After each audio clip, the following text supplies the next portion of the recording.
西方的万圣节要到咯，伫台南毛节赤坎万圣节咯，已经办第4届咯。这2天各地头的百家将团拢会来台南演出。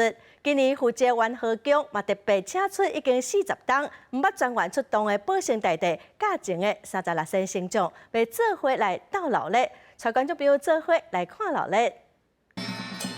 顶头伫咧街路市景是府城真史上看到的景象，不过要一个看到36身星将排几排，这种场面真罕见。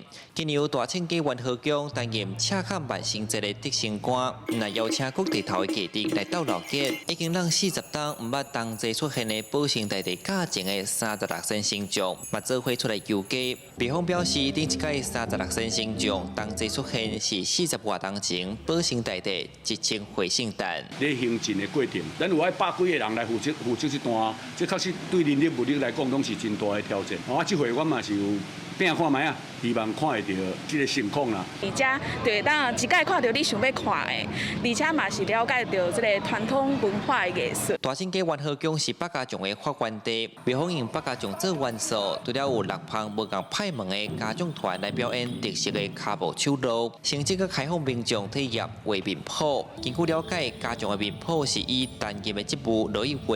另外，现场个免费送平安盐掺软脚卡，互民众有食有掠。喜欢把小象给我剪片来画脸。文车是带领啦，武车是保护文车，这领来讲落来，咱百家将有啥物妖魔鬼怪要来擒拿，四大将是甘柳社番，是青拿这番的，四季春夏秋冬配合4大将。 角色安尼啊！假期连续2天伫全美戏院头前封街举办，现场冒百外大大会，别方指出要传承优质的文化，应家己先做起。主办单位希望大家用不同的角度来欣赏，减少对顶头文化的误解。赤坎万圣节到达第4档，伊嘛营造独有府城气味的民俗活动。记者陈武台南采访报道。